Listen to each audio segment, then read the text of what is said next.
Hey everybody, it's Adam, live and in person for you. Hey everybody, it's Adam, wonder who he'll interview. Call me Adam.com. It feels like only yesterday that pop indie musician Payson Lewis and I were sitting in New York City face to face recording an episode of my podcast. However, it's been almost 2 years. I am so excited to welcome back Payson Lewis to the show. Hi, Payson. Hey, Adam, it's good to see you again. It's great to see you. I'm so excited we get to do this. I'm only sorry that there's a computer screen in between us. It's okay. It still feels like you're right here because I'm looking at your face and looks like you might as well be sitting right across the table from me. Yes, exactly. Well, I'm so excited to catch up with you. We have a lot to talk about. Yeah. So let's jump into it. I like to structure my interviews now a little differently than last time we spoke, which I'm Okay. very excited. So Great. let's talk a little bit about your legacy. Okay. I hope you want that to be like. So X amount of years from now, when somebody mentions the name Payson Lewis, what do you hope they say about you, or what do you want them to know about you?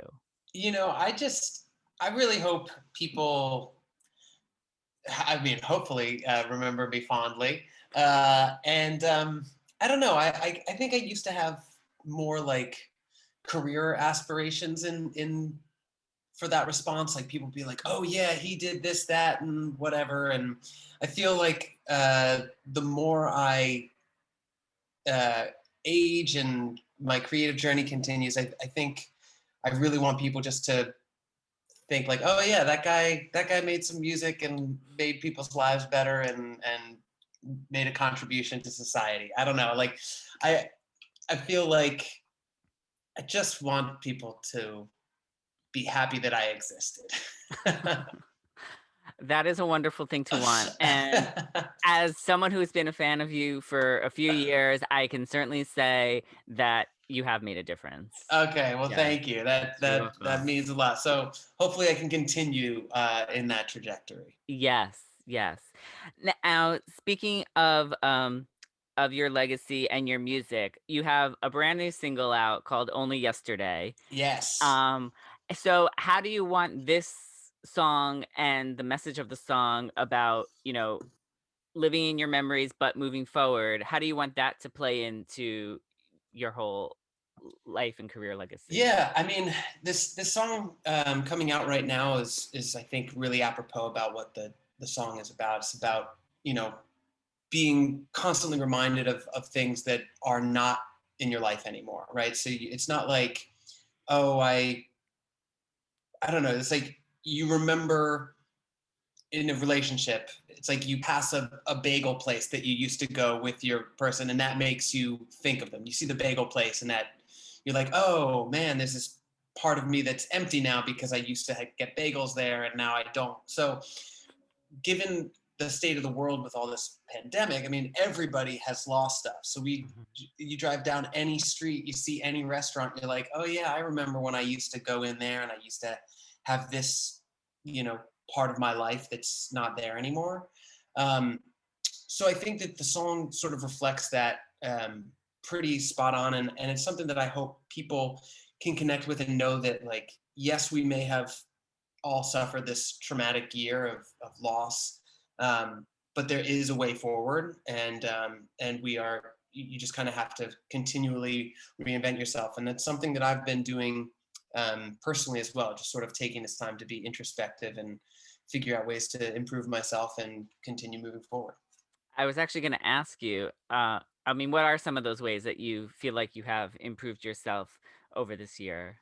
I think the biggest thing is just sort of having a more honest dialogue with myself, and sort of identifying things that would upset me or, I don't know, hurt my feelings or whatever, anything that had a negative effect on me before. And I would just kind of be like, oh, well, that's just the way it is. And I've kind of realized, like, oh, what's better is if you're like, tell yourself, it's like, no, you're doing this wrong. Like, you can work on this and create experiences and avenues that you don't have to experience that. So I think in being honest with yourself and sort of giving a truthful inventory of your emotions and stuff, you can actually fix the problems that you have. And I don't know, maybe problems is the wrong word, but like, things you need to work on. Yes, yes. We all have the things we need to work on. We all do. Yes. And I think that was part of it, is before I just kind of thought like, oh, I am who I am and that's it. And like, I may have this shortcoming, but hey, that's who I am. And I realized it's like, oh no, I could be like, oh, I have this shortcoming. Like, how can I get better at that so it's not as much of a shortcoming anymore? So Yes. that's sort of that's been my way of looking in and starting myself over and moving forward. Have you learned any new skills during this time? I've started playing pickleball a little bit with with a friend, which is kind of like mini tennis. Yes. And that's been pretty fun. That's probably the only new. Oh, you know what? I've also been doing a lot of 35 millimeter photography. So that's sort of been my new creative outlet. Because I've, as a musician and an actor, so many of my hobbies have become my career. I used to just love singing, and now I'm a professional singer. So it kind of crossed the threshold where now that feels like work. So it's been fun having photography because it's something that I do not have any intention of being a professional at. And I can just like improve for the fun of improvement and take pictures for the fun of taking pictures. And that's been my like fun creative outlet. Now, what captures your eye for photography? Is it like people, objects? I really have enjoyed, generally, I enjoyed taking photos of people, but I also always love playing with depth of field. So having something really close and something further back, or like a perspective that draws your eye in and lines. So it is definitely compositional for me. I like having a person as the subject, but then kind of making the photo about the composition rather than just a straight portrait of the person, if that makes sense. Yeah. With this like time at home and pause in lots of work, has it adjusted your way of thinking of how you want to make music going forward? It's like the Big Yellow Taxi song, you don't know what you got till it's gone. Yeah. It was put into extremely stark contrast how important live music is, and how much the creative process of having like a band together, like people in the room. And so much of music production now and songwriting can be pretty solitary, or you're like one other person in a room and you're staring at a screen. And when that's the only option we have now, is staring at a screen and doing a podcast over the screen, you realize how much it is important to be in the room with other people. So we're not quite there yet. We still have a ways to go to get out of this pandemic, but I definitely had a epiphany of moving forward. I need to prioritize the opportunities that I have to bring a community of musicians and people into a room and share the music live and create it live, because you can't replicate the feeling that you get sending energy back and forth between people. So that's my big goal, is to feed that energy. Terrific. Well, we can't wait to see what you create with that. I'm excited. I'm very, very excited. Awesome. Well, let's just switch things up a little bit and move into some rapid fire questions. Favorite TV show? Of all time, or that I'm like watching right now? Both. Okay. Geez. Okay. It's so hard. Maybe my favorite. Well, the show that I'm watching right now is an old one. I've been watching The Wire on HBO, which I've been enjoying quite a bit. I don't know, my favorite show of all time. I got pretty deep into Dexter for a little while. But I honestly, I don't know that I've ever there aren't many shows that I've watched the whole thing. I'm much more of a movie guy, and Okay. I like sort of like miniseries. So like the Chernobyl miniseries was amazing, but it's only 5 episodes. So I feel like it's not fair to say that that's my favorite show. But yeah, I guess that'll have to function for my answer. I'm not a huge TV watcher these days. Okay. Well, then let's go to favorite film. Okay, that I can give you. Well, I can give you a list. Okay. Some favorite movies. Princess Bride, Back to the Future. Yes. Let's see. I love this South Korean film called Burning. I got a guilty pleasure for you. I love National Treasure with Nick Cage. I could watch that.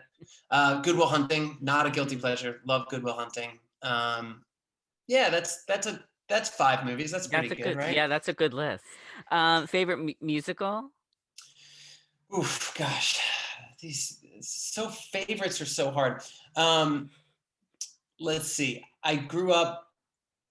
Into the Woods was a really big musical for me growing up and formatively, and I still love it. I think my favorite production of a show that I've ever seen was the revival of Pippin that was on Broadway. Yes. Gosh, how many years ago now? Like 8 years ago, something like that. And that production really floored me. Yeah, we'll go with those. I also love old Rodgers and Hammerstein. So Carousel. Carousel. I love Carousel. It's a really great one. Favorite play? Favorite play. Again, I'll go off of like productions rather than just the word itself. Again, really floored by the production of The Curious Incident of the Dog in Nighttime. Oh, yeah. I may have butchered that title, but The Curious Incident, that play was incredible. Yeah. Or August Osage County. That was another one that just, I felt like I didn't breathe for like 3 hours. I was just like on the edge of my seat the whole time. Yes, it was. I loved August Osage County. So great. So good. So great. So good. I didn't get to see, unfortunately, I didn't get to see Curious Incident. I wanted to, but. Yeah, we sort of went on a whim. I knew someone in the production, and I was supposed to go see him, and then he was out. But my mom was like, "Oh, let's go see it anyway." And then by the end of it, I was like, "Oh my God, like this is incredible." So that one was definitely a pretty amazing. Those are my favorite kind of shows where you're like a little iffy about going, and then by the end, you're just like, yes. Yeah, I also really, really, really loved Hadestown. I didn't get to see that either yet. Well, when it comes back, when Broadway's back, you got to go see that one. Yes, it's on my list. I want to see that. I want to see the Tina Turner musical. I want to see Jagged Little Pill. Yeah, I want to see Jagged Little Pill. And and Company, the all-female. Oh yeah. Ooh, West Side Story. That's another really great one. Oh gosh. Okay. Yes. Too many good musicals. Favorite cereal? I eat Cheerios every day, and I love Cheerios. But this is like a weird one. I don't even know if they have it everywhere. There's this like brand of cereals called Enviro Kids, where they like give back to the environment, and they have this thing called Panda Puffs, and they're like peanut butter. Oh gosh, I eat a pretty conservative diet these days, and so like Panda Puffs is like one of my like cheat meals. It's like, ooh, I'm gonna treat myself with some Panda Puffs. Gosh, because when I think of a cheat meal, I'm like, I'm ordering Chinese food. Well, sure. Pizza. I mean, I still have those. But like, I don't keep a lot of like junk food in the house. Like, that's like one of the. It's not even a junk food, but it's like that's the one where I'm like, ooh, today I'm gonna be a little crazy. Yeah, that's my be crazy but still be healthy sort of meal. Yes, I'm with you. Yeah. You have to have tiers. Yeah, because I definitely have the nights where it's like I order a pizza and eat the entire pizza. Like so, and then have a pint of ice cream. So like those nights definitely exist, but if I did that every time I wanted to cheat, I wouldn't fit into this Zoom box. I would be, be overflowing. Yes, yes. Favorite comfort food? I have very funny dietary habits these days, but I've discovered this very affordable frozen pizza, which is so good. I don't know why it has no business being as good as it is. And so it's a low effort, delicious comfort food. Whenever I'm having a bad day, I pop one of those in the oven, and 20 minutes later, I'm like, oh, good pizza. Oh, So maybe pizza, just maybe okay. pizza in general. Okay. Pizza's I love so that. good. I love And what do pizza. you put anything on top of your pizza or just cheese pizza? Yeah, so it's a 4-cheese pizza that I have, and then I throw on some garlic, I throw on some basil, and I put sriracha on it. Oh, wow. I put sriracha on everything. You like it hot. I love it spicy, yes. It needs to be like burning. I love it. Wow. Yes. Yes. Like your music. It's burning, it's Oh. hot, it's sizzling. Oh, look at that. What a callback. This is why I keep coming back, Adam. I love it. Favorite game show? Jeopardy, R.I.P. Alex Trebek. Mm. That was definitely a big one. I used to watch that every night with my dad. But I also love Steve Harvey on Family Feud. Oh, yes. That makes his reactions make me laugh. So those two. Well, that's all the rapid fire questions. Okay. So let's just take a quick break. And when we come back, let's go into lessons learned. So don't go anywhere. We will be right back with Payson Lewis. Hey everyone, my name is Payson Lewis, and you're listening to Bearing It All with Call Me Out. And now we're back. Hey. Welcome back. Good to be back. So let's talk about some lessons learned Mm-hmm. that you have learned throughout your life. So what is one mistake you made early on in your career that became a life lesson you take to this day? When I first started as a professional, I think I didn't know how much work it really took to be a professional. I think I took it for granted because I sort of stumbled into this career. I hadn't always had my sight set on being an artist and a performer. So when I was first given a couple of professional opportunities, I don't think that I fully comprehended like what it meant to be a professional, like what was the level of work and product that is expected. I remember like a couple of my first gigs that I was performing with a band. I was supposed to learn this list of songs. They're like, you don't need to know them all, but like come and sing the ones you knew. And I just kind of showed up and like was like, yeah, I know like 4 of the songs, but there were like 20. And then the next gig I showed up and I was like, yeah, I know 5 of the songs. They're like, you didn't learn any of the new songs between last time and this time? I was like, no, you told me not to. And now I know it's like when you get a list of songs, you learn the songs, you do the thing, you show up ready to sing any of them. Yeah. So I think just like understanding how much work you have to put in on the side before you show up to do the job. That's the real job. The real job is the stuff that nobody sees, the working in your bedroom, memorizing lyrics, practicing. Yes. Now you mentioned that you kind of fell into this. What Yeah. career were you going towards? Oh, I don't know. I have no idea.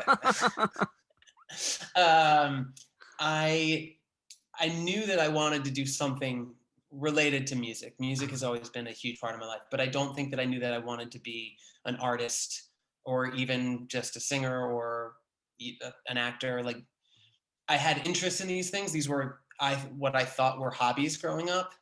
And then when I came out and moved to LA, just sort of fell into it. I fell into a community of artists and actors, and they inspired me to sort of be honest with myself that is really what I wanted to do. I grew up in sort of academic family and area where you go to school, you get a job, you do that, like that's what you do. So I think I was on that. I had that mentality, and then it wasn't until honestly I just started getting work that I was like, oh wait, no, I can do this. I can do this. So like I said, showing up those first couple times, I was like, oh yeah, I got this, no problem, whatever. And then I was like, wait, no, it takes more than that, but I think I can do it, so I'm gonna try. Have you ever been fired from a job? Um, yes, I've been fired from one job, and I was very deserving of being fired from this job. I was a terrible employee. This was during my college years. I worked like reception, and it wasn't a priority, I admit. And I would just show up some mornings after very, very late nights. And I mean, I was just like literally napping at my desk. And it it's a miracle that I wasn't fired the first time it happened. The fact that it had to be a series of like showing up and literally just not working and just sleeping at my desk, eventually had them be like, "You're good. You don't have to show up anymore." I'm like, "Yeah, you're probably right. I shouldn't be here." Yeah. What did that moment teach you? That I should never work a desk job. Always lesson learned. And honestly, I look back on it now and I think like, oh God, like how disrespectful was that? Like I had a job to do and I just didn't do it. But you know what? Young and dumb, we all make mistakes. What is something you wish you could tell your younger self that would have saved you from a mistake or heartache?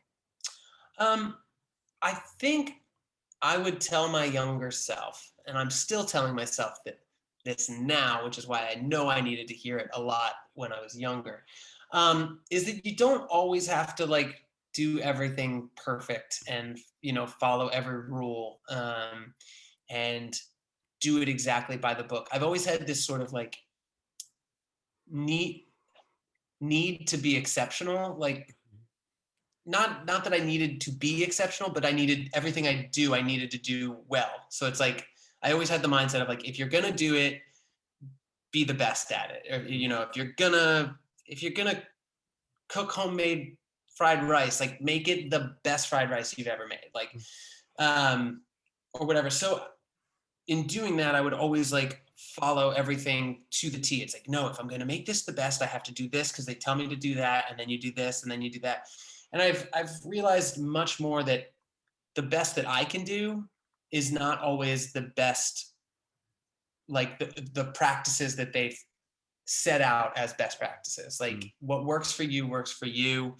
And I'm just trying to listen to myself, again, having an honest conversation with myself about things, because if you follow the rules because that's worked for Jim, Bob, and Susie, it doesn't mean it's going to work for Payson. So you kind of have to do things your own way.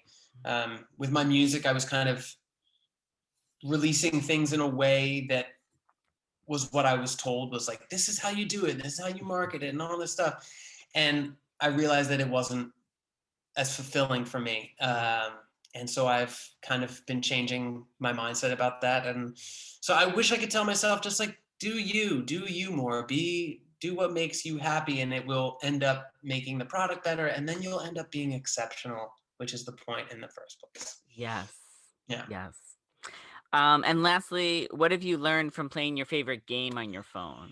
Oh gosh, my favorite game is scrolling endlessly on Instagram. Like, gosh, it's so bad.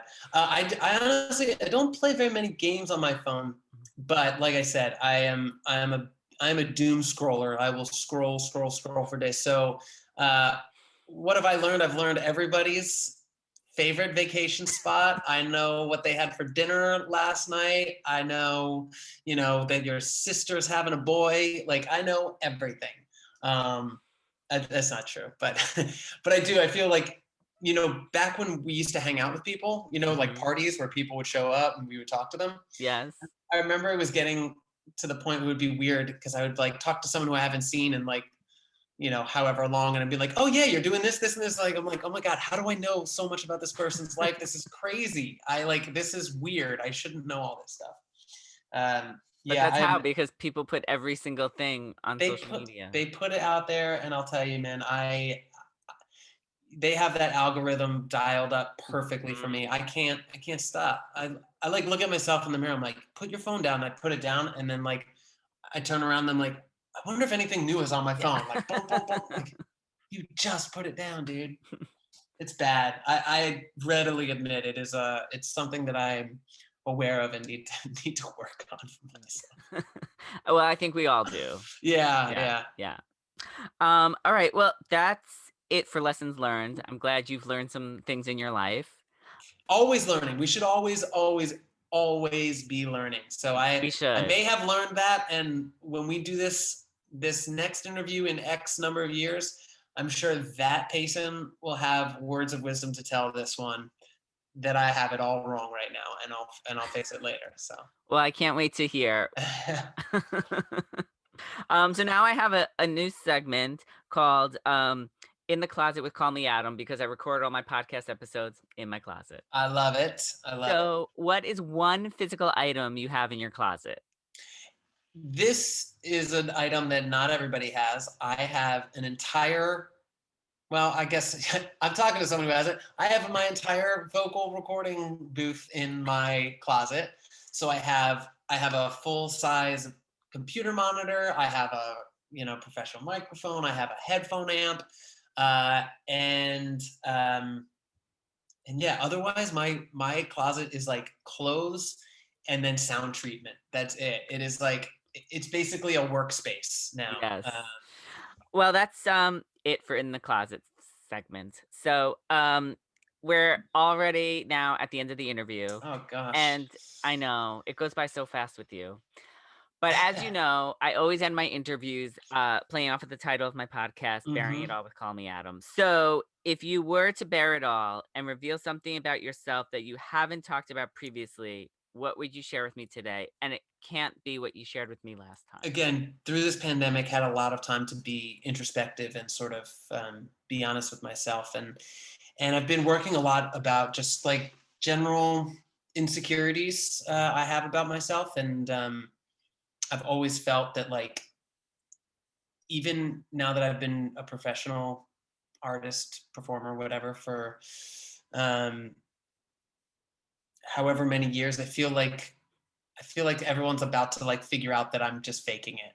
Like I definitely suffer from some imposter syndrome, and I feel like it's okay, and I have kind of come to terms with it, that like it's normal and I'm not like actually an imposter.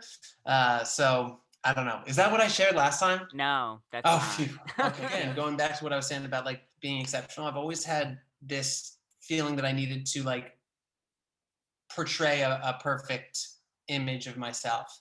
And I'm bearing it all with you, that like I'm coming to terms with the fact that it's okay not to do that, not to be perfect, to admit my shortcomings, admit